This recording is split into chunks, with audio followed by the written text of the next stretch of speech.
Okay, we are back with our Guadalcanal playthrough. It's day number 2, video number 2. Another day, another pair of dungarees is what I always say. We start off with the Americans. They are the first player on turn 2. It does hand a slight advantage to the Japanese because they can see what the Americans are going to do and then they can react to that. We've made some preemptive thoughts about this straight away. In the phase 1 movement, step 1, load and move transports, America Land are going to be moving these supplies forward. They're taking 3 supplies plus 1 artillery unit on these 2 boats into this sea zone to load those in the unloading the transport ships and destroyers phase onto Melita, ready to build another air base. From the base card still, they've got 1 infantry unit, a couple of artillery and another supply. That's going to move on to Guadalcanal via this seaward route. They're hoping that there is enough infantry, artillery, tanks and bombers and whatever else it is to get rid of these 2 guys and snatch those 2 supplies. They can then build their second airbase this turn on there, which will put them slightly in front of Japan. The other thing which America are going to be doing is taking these 4 units, it's 3 artillery, 1 infantry on these 2 boats, coming around the corner into this sea zone and boosting those forward into Santa Isabel when they get to land their units. Reason being, obviously anything on this island, as in artillery, can shoot out into the water, into the slot to help protect these ships. Also, being aggressive, they can point that away when they land and have maybe 5 shots against Sea Zone C, really telling Japan to bog off kindly. So that is the end of the American moves. There are 2 more transport ships down here that we are going to leave in this area, figuring with 4 boats that can come backwards and forwards and load. Okay, slightly with a slight hiccup in the loading and moving system. At least with 4 boats into here, we can, and don't tell a Japanese player this, load 8 units across into New Georgia at a certain point in time and absolutely smash that. Well, Japan aren't going to know that's going to happen, but they already had a Japanese plan to be loading units onto New Georgia to stop the Americans from building anyway. That was already part of their plan, building their air bases, but preventing America from grabbing an extra point every round by getting air bases onto New Georgia. There was a thought for Japan of perhaps coming across, loading units onto these transport ships and coming into Santa Isabel and retaking the island and grabbing that airfield that America kindly built last time round. But we figure that Japan really want to have some sort of solid base and try to rely on some sneak attacks to grab that extra point by taking down some capital ships. It's a hope. It's only a hope. That's all we can say. So Japan are going to take these 2 transport ships that are in Sea Zone F. They're going to be moving these guys across into here, 4 units across into New Georgia. So should America try to come into the slot or advance further in the slot, they're going to get themselves pummeled, Japan would hope, by their artillery units to help defend the island from a movement forward by America Land. The 3 boats which are up there in Sea Zone B are going to be going back to the base card. I'll chuck them over there. And these 3 boats are coming forward, so we can bring them back again, bringing some artillery and some infantry into this sea zone to load onto Choiseul when we get round to that loading phase in a Mo. The other boat is bringing 2 supplies coming onto Bougainville with those 2, so they can build their 3rd airfield of the game later on. That is the end, I believe, of all the load and move transports. Then we get on to moving the battleships. And with the step 2 moving battleships, it's going to be tying in with most of the naval movement for this whole phase. And I think that as far as America are concerned, They're not going to want to come much further forward than C Zone H. Yes, they could go into C Zone G. These artillery and the guys haven't actually landed yet. They will be landing later on. But it is a dangerous place for them. There's artillery coming in this way, artillery coming in this way. It's not the safest place for America to be. Though they are a fairly strong, potent battle fleet, it can be reduced by a few good rolls by Japan. And there's no advantage really to them being into C Zone G than into C Zone H. They still can reach quite a lot of the board from here. So they're really going to encourage Japan to come to them if Japan want anything out of this game. And so with Japan a moment scoring, it's going to be 1 point less per turn. Japan must come forward, and I think that Japan themselves, they're not scared of coming into C Zone G. They have their own bit of protection here. So when Japan start to move, they're going to move their battleship into there. America then go on to moving the aircraft carriers. And if you're going to be defending, then I suggest you defend in numbers. That's my thought for this time. I have done other games where you split things around a little bit. But I think defending in numbers, they're going to move their carrier forward with their two fighters on board that. Going to give them quite a good range from these four fighters when it comes to that particular part of the turn. As far as Japan are concerned, they could move the rest of their aircraft carriers into here, again to build up this big fleet, but they don't particularly want to leave them mightily vulnerable. Yes, these fighters can still go 1-2 into this C zone and attack the carriers if the carriers have got no fighters on there. If we move the carriers into C Zone F, then these fighters again can go 1-2 and attack them in C Zone F. But so I think either way around, wherever we put those carriers for Japan, we're either going to put them directly into danger, or we're going to put them somewhere potentially into danger. If we put them into a potential danger point, leaving them in these two slightly rearward C zones, we have to then think about defending them. Whereas again, I think lump everything forward in one big holy mash and see what can occur. Because if America are going to come forward, then Japan are going to see it. The move is obviously America first, so the move is telegraphed like a pole, and we can react to that as the Japanese player. So that is the aircraft carriers moved along with the fighters which go with them. We go on to the moving cruisers. America land can grab one more cruiser from its base card and slip that into the slot. So that's a fairly potent fleet that's in there. And Japan can say, well, our cruisers are vulnerable here outside Santa Isabel because of these two, and then possibly another three artillery units can come into there later on. So for the moment, we're going to back off from there and move our cruisers 1, 2 into here. There's two spare ones in here, potentially protecting these two transport ships, but we do have some destroyers that can come through and do that job as well. So I think we're going to move just one more into there and leave this one in place for later on. So it's not a mighty force here for Japan, but it's still pretty powerful. Once we've done the cruisers, we then load and move the destroyers. And America are going to grab these two guys off of Melita Island from these destroyers and ship them back into Guadalcanal. It gives us an extra couple of guys in here. We should get this job done of attacking these two guys, grabbing those three supplies after the mess up that it happened before. Though we had plenty of dice versus those guys defended heroically. There was a thought of perhaps bringing those into the slot here, and getting them onto Santa Isabel, but Japan aren't attacking that island. We're happy enough to bring this back to Guadalcanal, and they can be used from there again as part of the task force for moving forward. Japan had a similar-ish idea about shuffling units forward onto their destroyers, but if they use these two destroyers here and grab these couple of guys and bring them forward into New Georgia, it's going to leave these two guys here naked. Yes, we can fly some planes back here and support them, but if we move the fighters back in here to support these two guys, they can't come forward and get involved in some dastardly plan to take out any of the American ships. So I think Japan are really stuck with these two destroyers being there. These two guys can come through into the slot just to say, come and have a go if you think you're hard enough to the Americans.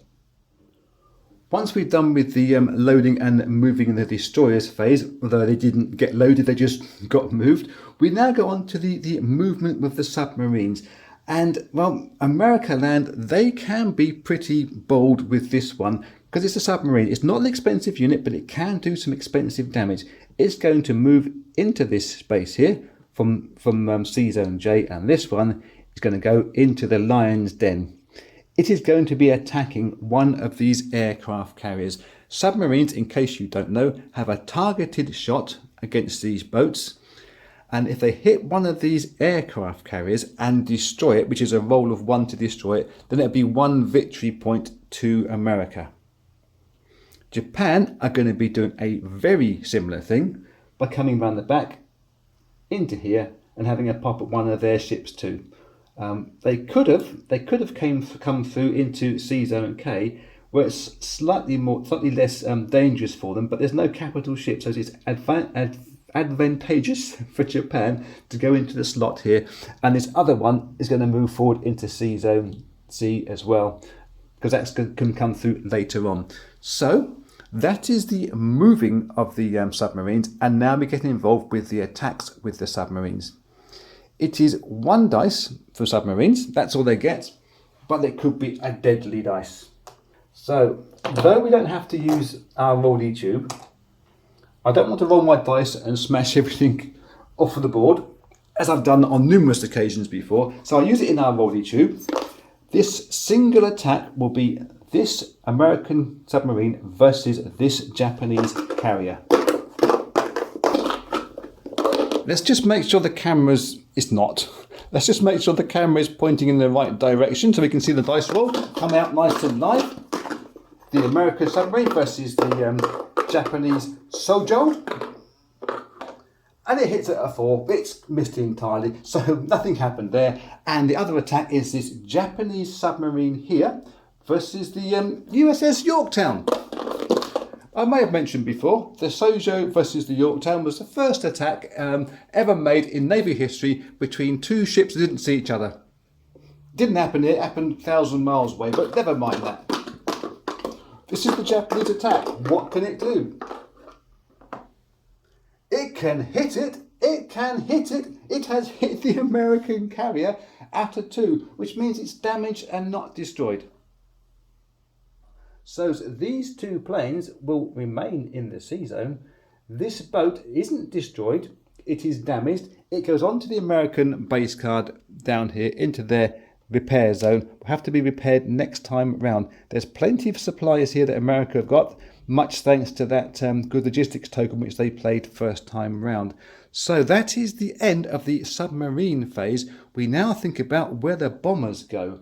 I mean, Japan would have been happy. They've taken one of this major threat. They're going to cost America a small amount of money to rebuild that carrier, and then some time to move it forward into the action again. They wouldn't have minded getting a 1 result, though, and actually destroying that carrier. That would have been superb. It would have given them 1 victory point for a start, but that didn't happen. So, c'est la vie. So let's go on to the move bombers. America Land, they have got their 2 bombers here on Guadalcanal. How far forward can they go?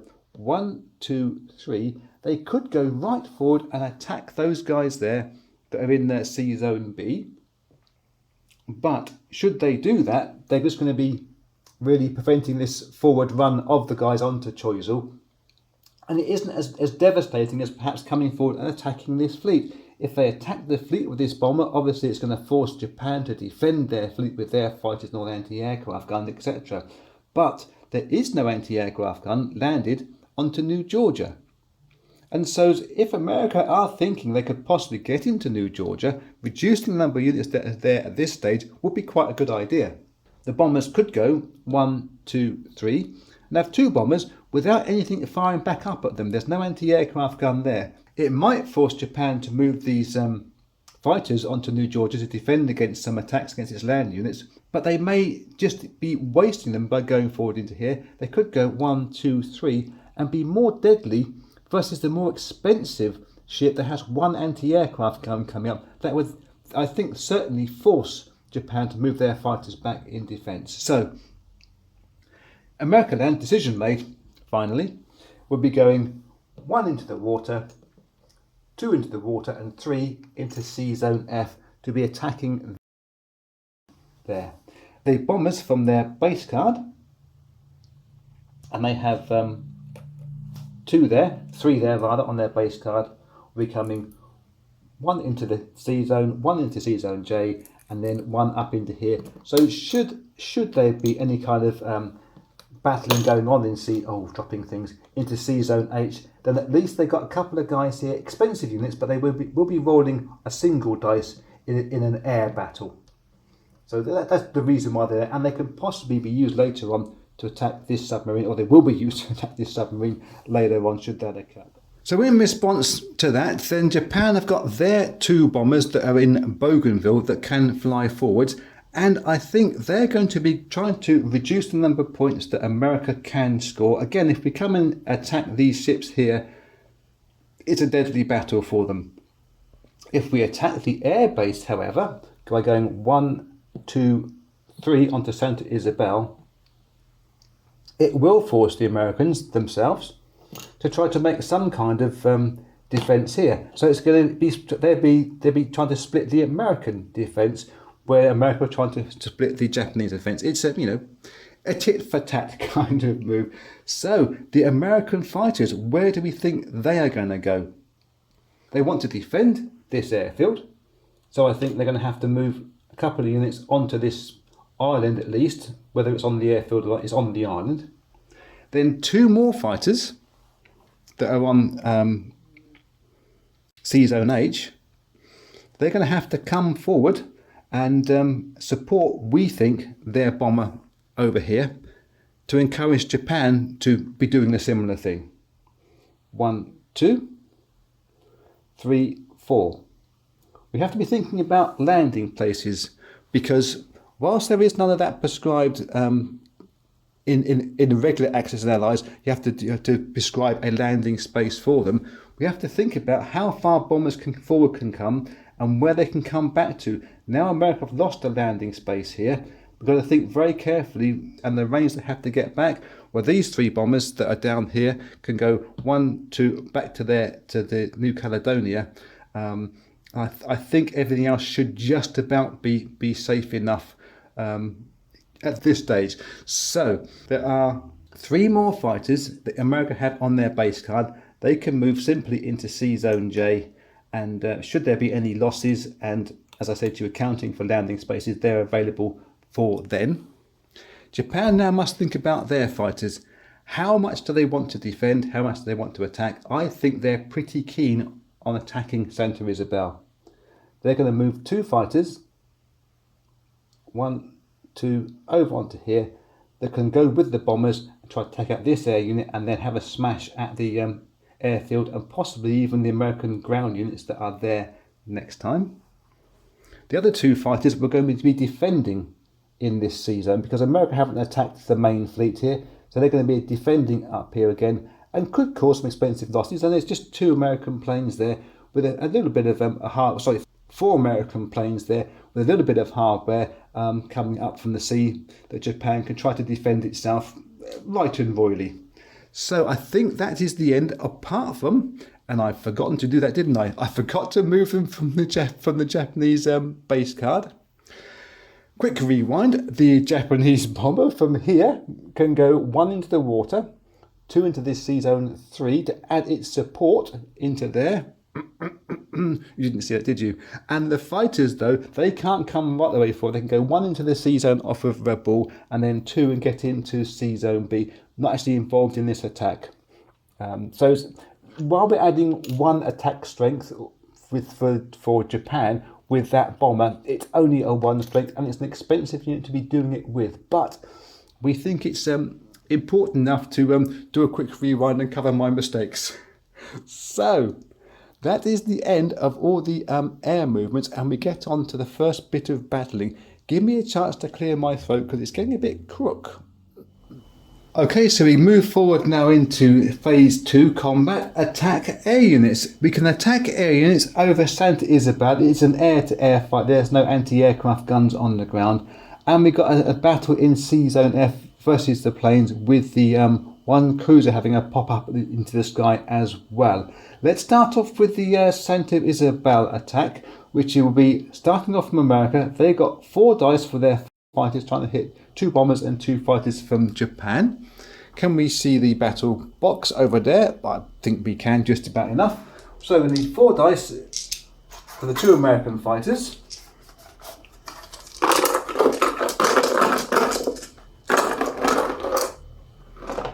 And they have scored 0 hits there. Okay, so Japan will get the same 2 dice per fighter plus 2 dice from their bomber. So 6 dice versus that American air wing. Could be an important role, this, for redressing the balance. Slightly. And Japan has scored 1 hit. It goes on to a bomber. There's no bomber for America. It goes on to one of the American fighters. America lose a fajita. Nice. So, let's have a little look now at the battle in Sea Zone F, which is just down south there. America attacking again with 4 dice from their fighters plus 2 dice from their bomber. That's 6 dice in total. Same 6 dice from beforehand, so why not indeed use them? I've got 7 dice. 1, 2, no, 6 dice. Thought I miscounted for a second. What can America hit that is Japanese? They've just scored 1 hit and they've hit one of the Japanese bombers there. In fact, it's the only Japanese bomber there. Japan will be slightly annoyed with that because it's a more expensive piece and it was kind of brought in to attack American airfields with, but we have to lose a Japanese bomber. In reply, in that place, Japan have 4 dice for their 2 fighters, 2 dice for the 1 dice rather for the bomber that went down, plus 1 dice coming in from the anti-aircraft gun off of that cruiser. That's 6 dice in total. So it's very similar to the American attack there. What can they do versus that American air wing?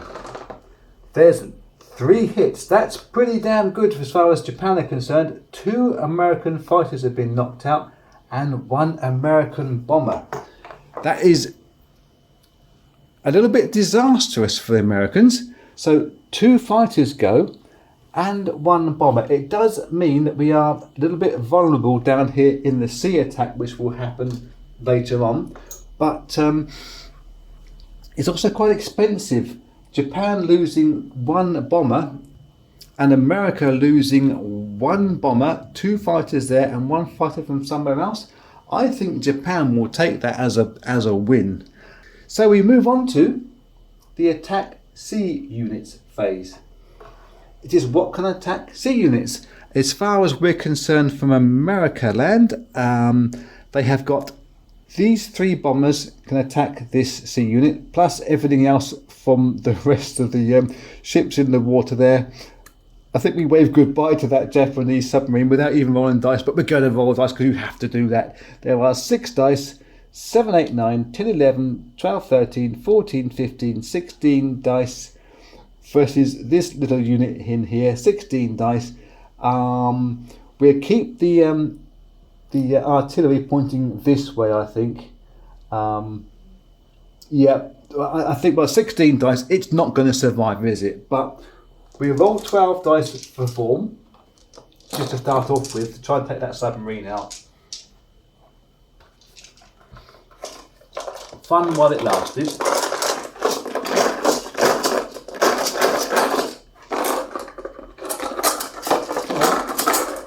Right, here we go.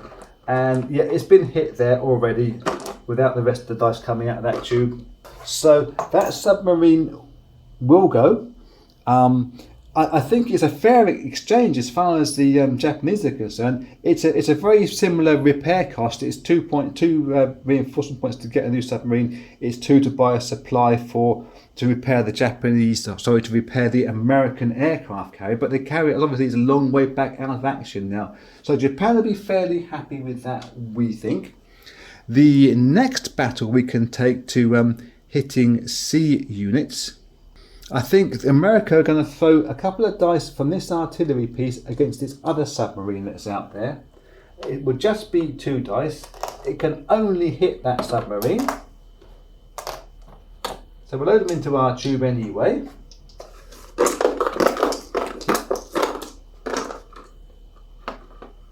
And they both miss. Okay, that's fair enough then. So that submarine's going to survive. It's going to move around, we think, and do even more deadly, dastardly things later on. And Japan will get their go against this one here. But let's do this. Let's finish off the American attacking, because it's the Americans that are doing the attacking. They're the lead player on this round. They will get just 2 dice versus sea units in Sea Zone F from their bomber. And they've both missed as well, so it's been really expensive to lose their 3 fighters and a bomber and not get a single hit. America will be disappointed with that. So I think the only other, I'm just double checking, triple checking, attacking sea units. Yeah, I think it's everything that's here, which is 1, 2, 3, 4, 5, 6, 7, 8, 9, 10, 11, 12 dice can hit that submarine, or try and hit the American submarine that's in there, which was a failure on its attempt to attack. So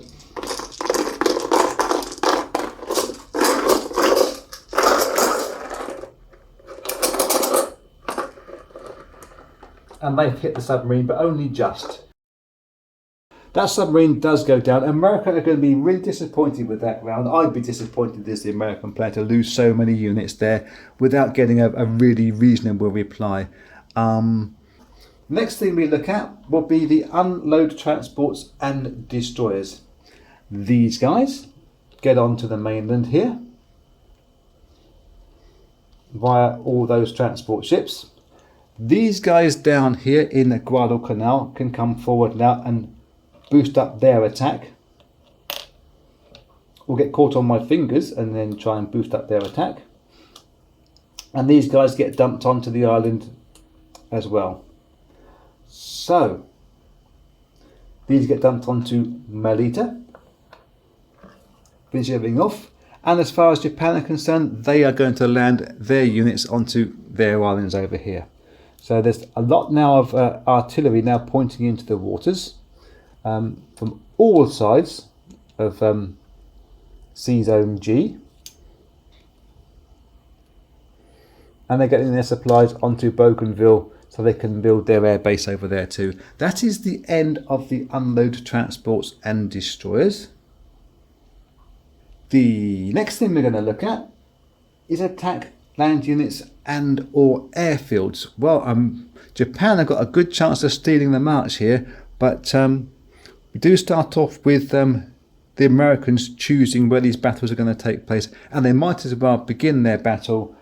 Melita doesn't happen because there's no Japanese there. It's going to be into Guadalcanal. Will be 1, 2, 3, 4, 5, 6, 7, plus any sea units that can hit it from H, because it's not going to be used in any attack up here, we don't think. So I said 7, didn't I?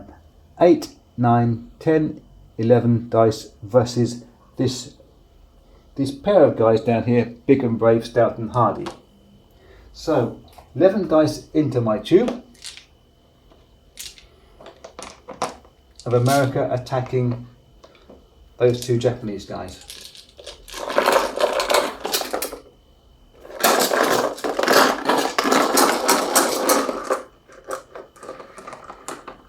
And I can see plenty enough hits there already.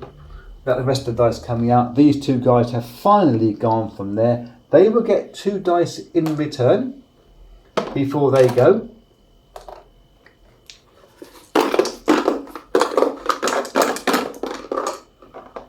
And they both missed themselves. So a little bit of consolation for America land there, we would say.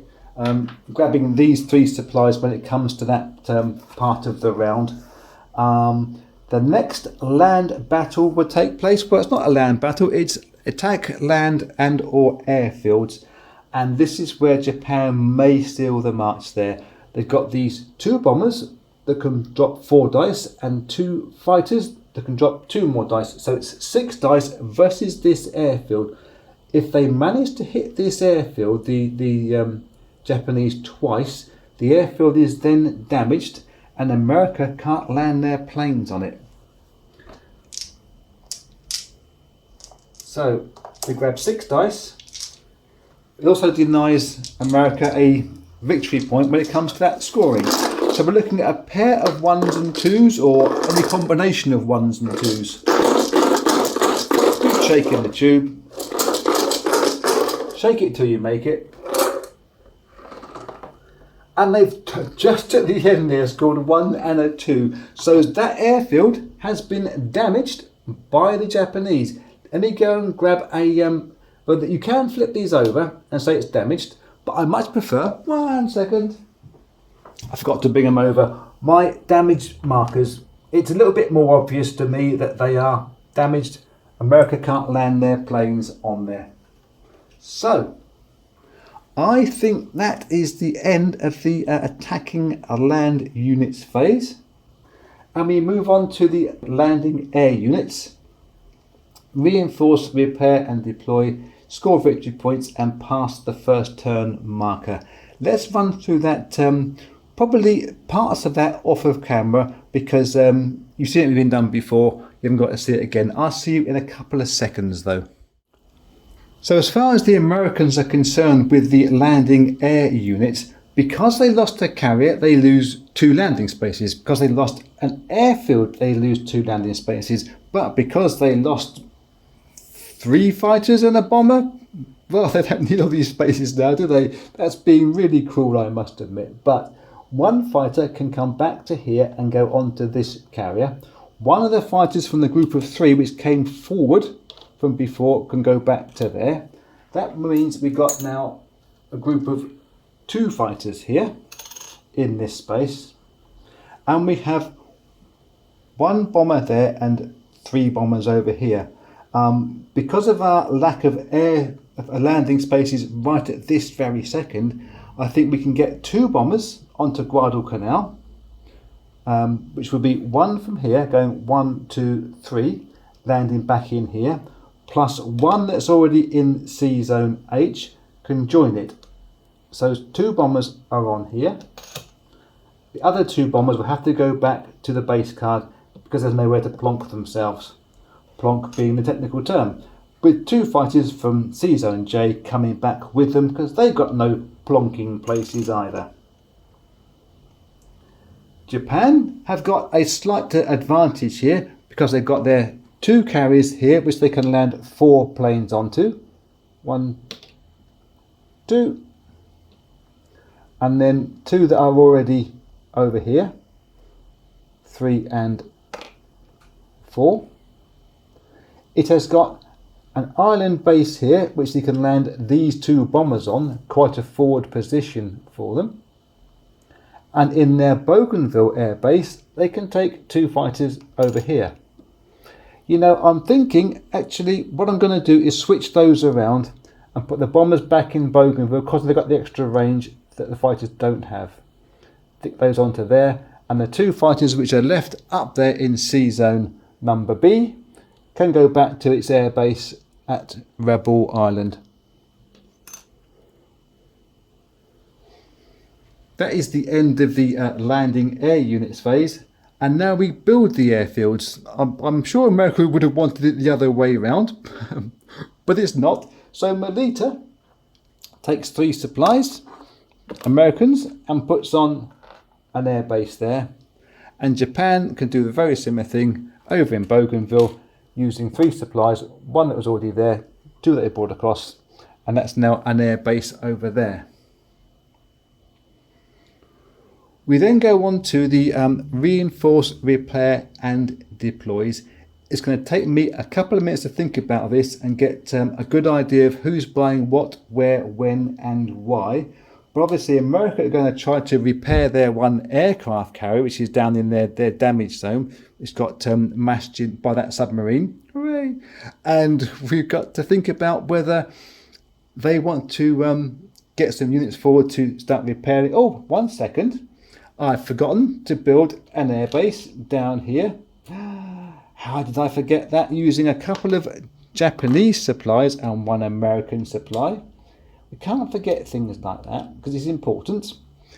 Then we have to think about the reinforced repair and deploys and all the repair points that we're going to need for this. So I think that it's going to need a little think about.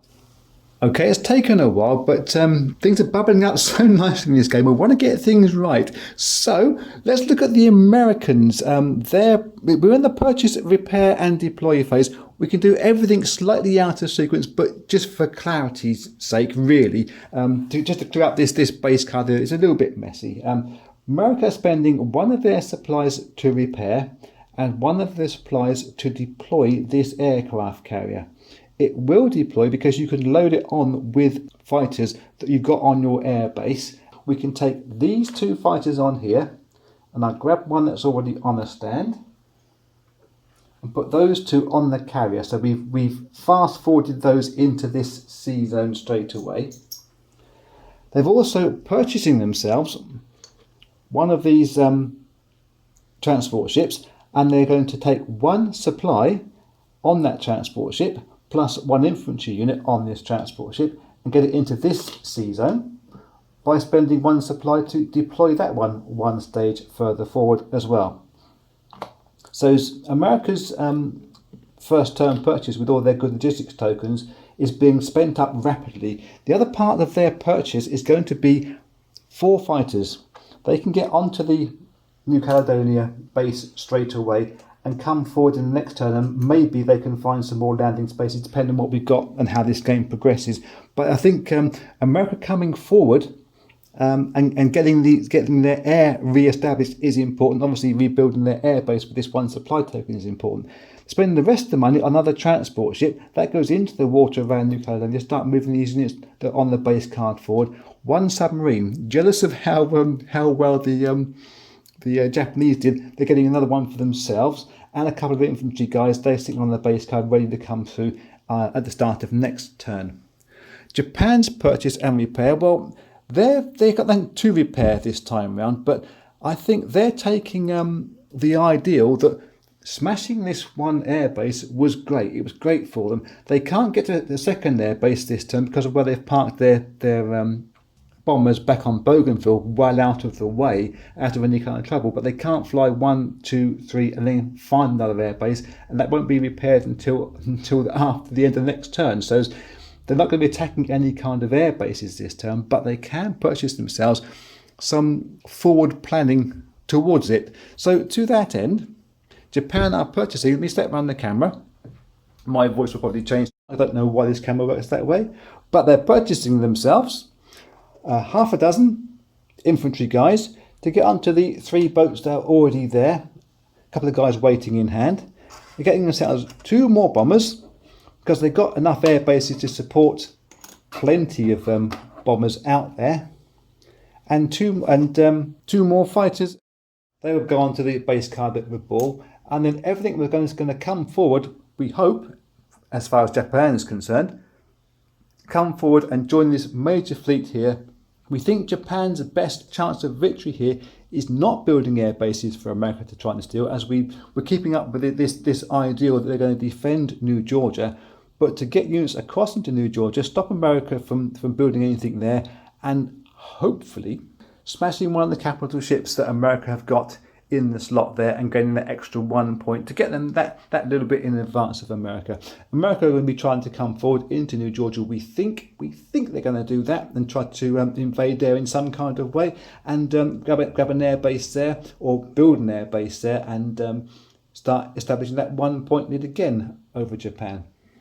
So with that all done, the last thing we have to do now is to assign the victory points, and Japan get 3 points for their 3 intact air bases. That will bring them up to 5, and America scoring the same amount of points there for their 3 bases. They don't get any points for the one which Japan nicely blew up. So that is now 5 points on either side.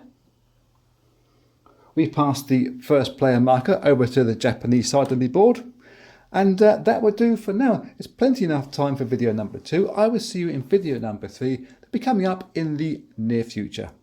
Till next time, be cool.